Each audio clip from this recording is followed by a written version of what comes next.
Hello and welcome back to Roselen's corner. तो मेरा bedroom कुछ इस तरह का दिखता है। बीच में बेड और दोनों साइड टेबल और साइड में एक ओपन शेल्फ है और साथ में अलमीरा भी है। ये रूम सबसे बड़ा होता है। हमारे जो रूम लिया है हमने रेंट में रह रहे हैं, तो रेंटल रूम में ये सबसे बड़ा कमरा है हमारा। तो इसके साइड में मैंने बच्चों का स्टडी टेबल भी लगाया हुआ है ताकि बच्चे यहाँ पर पढ़ पाएँ और मैं उनको भी देख सकूँ। तो इसलिए मैंने इस एरिया को स्टडी एरिया के आकार में यूज़ किया है। और पहले कुछ इस तरह से मैंने स्टडी टेबल को डाला हुआ था। साइड में एक बुक शेल्फ भी है, छोटा सा है, और ये काफ़ी दिनों से मेरे साथ है। तो बच्चों का जो एक्स्ट्रा आइटम है ना, तो इसके अंदर मैं रखती हूँ।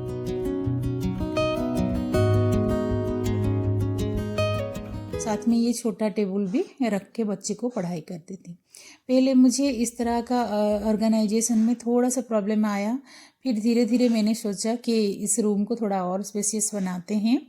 तो इसके लिए मैंने क्या किया, जो टेबल है वो दूसरी साइड को, दीवार के साइड को इस तरह पर घुमा लिया और देखिए काफ़ी सारा जगह जो है वो खाली हो गया। और इस तरह चेयर को इसके अंदर इंसर्ट कर लिया तो और भी स्पेशियस होने लगा। और ये जो बुक शेल्फ है मैंने इसी साइड रख देंगे, और यहाँ पे जो साइड टेबल था उसको मैंने दूसरे साइड टेबल के ऊपर रख लिया।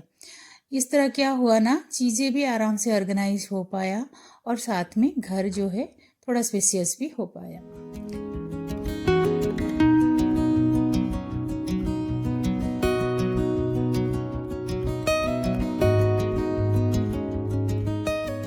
घर केवल पिक्चर परफेक्ट होना ज़रूरी नहीं है। घर में हमें रहना है और उसमें हमारे सारे काम काज इन्वॉल्व रहता है, तो इसके लिए फंक्शनल होना बहुत ज़रूरी है। तो इसके लिए मैंने ये साइड टेबल को बुक स्टोर को इधर ले आया और ये बुक शेल्फ के आकार में भी यूज हो गया। साथ में इसको बेड साइड टेबल में भी आप यूज कर सकते हैं। आपके घर में भी इसी तरह बहुत सारी जगह होगा या फिर आप रेंट में रह रहे होंगे, तो इस तरह के आइडियाज़ काफ़ी अच्छा रहेगा। और क्योंकि ये लकड़ी का है और बार बार इसके ऊपर पानी लगेगा तो ये ख़राब होगा, इसके लिए मैंने एक प्लेस मैट लगाया और इसके ऊपर पानी जो भी हमें नीड रहता है बेड टाइम उसको रख लिया।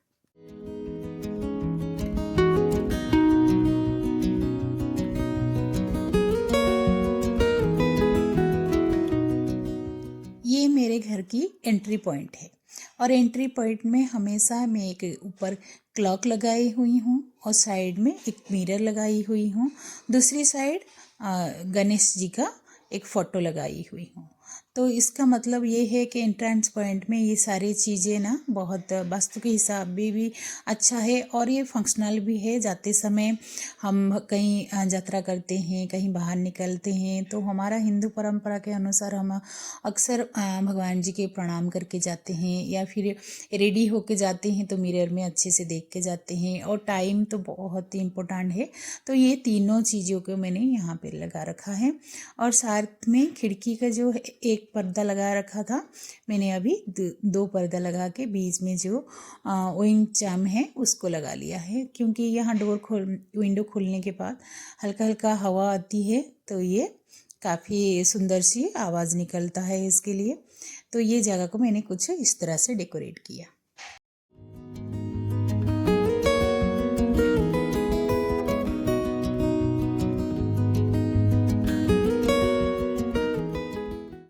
जो अभी ऑर्गेनाइजेशन में चेंज कर रही हूँ, इसका जो एंड रिजल्ट आएगा वो मैं वीडियो के एंड में आप लोगों के साथ शेयर करूँगी। तो आते हैं लिविंग रूम में। लिविंग रूम का लुक जो है पहले कुछ इस तरह दिख रहा था।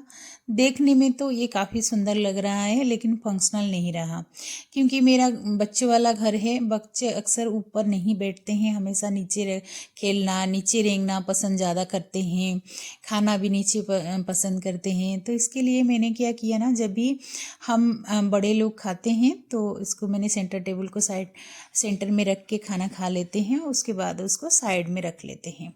क्योंकि मेरे घर में कोई डाइनिंग स्पेस नहीं है, और स्पेस है तो वहाँ पे छोटा है तो डाइनिंग हमने डाल नहीं पाए। अक्सर बच्चे नीचे ही बैठ के खाते हैं और खेलते भी यहीं पे है, टीवी यहीं पे है तो देखते भी यहीं पे है।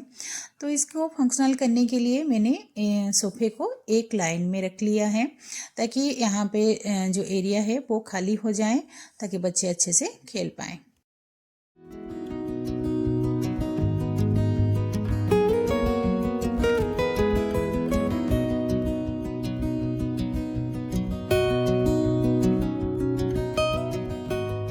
समय समय पे अपने घर को थोड़ा सा रिफ्रेश करने के लिए इस तरह के काम हमें कर लेना चाहिए। जो चीज़ें आपको गंदा लग रहा है या फिर आप महसूस करते हो कि इस जगह में हम ज़्यादा टाइम बिताते हैं और ये चीज़ गंदा होते जा रहे हैं तो इनको चेंज कर देना चाहिए। इसके लिए मैंने क्या किया है ना, 2 सोफ़ा सेट कवर रखी हूँ, जैसे एक गंदा हो जाता है तो दूसरा को लगा लेती हूँ। एक पुराना है और एक नया है, ये मैंने लिया है। तो इस घर में आने के बाद काफ़ी सारी चीज़ें मैंने ऑनलाइन परचेज भी किया है।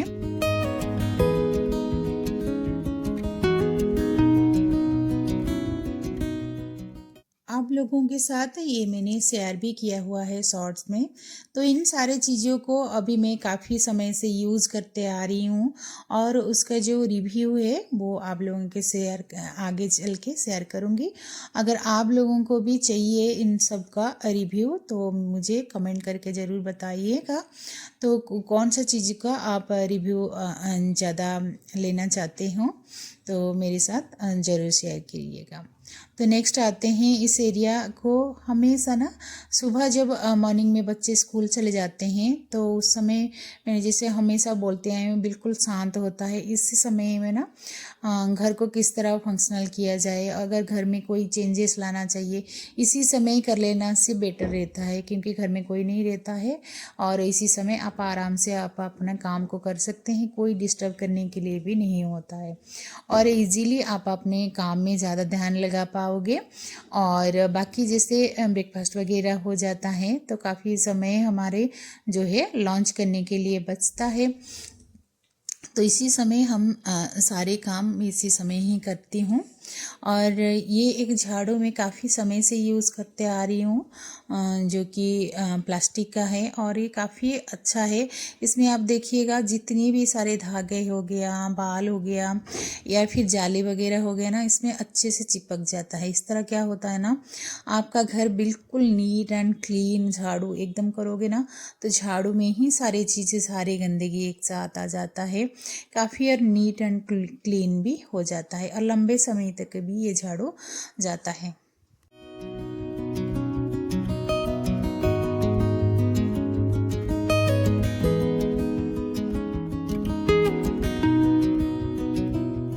नेक्स्ट आता है लिविंग रूम का इस एरिया को। जैसे टीवी के साइड में एक दीवार है, यहाँ पे मैंने जितने भी चीज़ें हैंग किया है ना, ये सारे सेल्फ एडहेसिव हुक का इस्तेमाल किया है जो कि रेंटल फ्रेंडली है। और जितनी सारी चीज़ें को यहाँ पे मैं रख रही हूँ, सारी चीज़ें यहाँ पहले से ही मेरे पास था।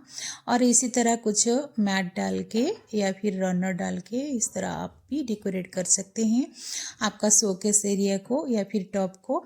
यहाँ पे अगर आप अपने घर में सनलाइट अच्छे से आता है तो अच्छे से आप यहाँ पे भी जो मनी प्लांट वगैरह है, इंडोर प्लांट है, यहाँ पे भी ऐड कर सकते हैं। इस तरह मैंने एक राजस्थानी पेंट को भी यहाँ पे रख लिया और पूरी घर को अच्छे से ऑर्गेनाइज करने के बाद आप लोगों के साथ शेयर कर रही हूँ। वैसे ये ऑर्गेनाइजेशन पहले से अच्छा था या फिर पहले वाला अच्छा था, मेरे साथ ज़रूर कमेंट करके शेयर कीजिए। और भी कुछ ऑर्गेनाइजेशन आइडियाज़ आप लोगों भी मुझे कमेंट में लिख सकते हैं। अगर चेंज पॉसिबल हो पाएगा तो यहाँ पे भी मैं चेंज करने की कोशिश करूँगी।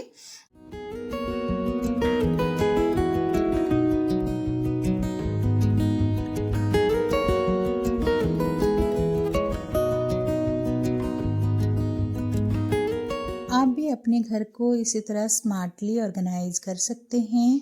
यहाँ पे आपका जो समय है वो मोस्टली समय यहाँ घर में हम गुजारा करते हैं, तो ये घर हमारे लिए फंक्शनल और साथ में सुंदर होना भी बहुत ज़रूरी है। तभी यहाँ पे जो समय हम बिताएंगे ना, वो हमेशा हमारे यादों में बसता है। तो लिविंग रूम कुछ इस तरह से रखिए ताकि थोड़ा स्पेसियस भी रहे और फंक्शनल भी रहे और डेकोरेटिव भी रहे, ताकि यहाँ पे समय जब आप बिताएंगे तो आपको भी अंदर से फीलिंग्स अच्छा ही आए।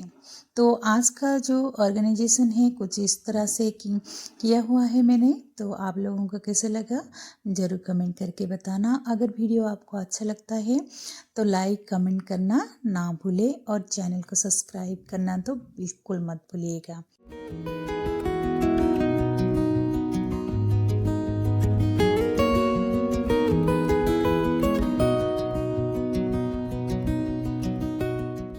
वैसे आपको कौन सा ऑर्गेनाइजेशन ज़्यादा बेहतर लगा ये भी ज़रूर कमेंट करके बताना।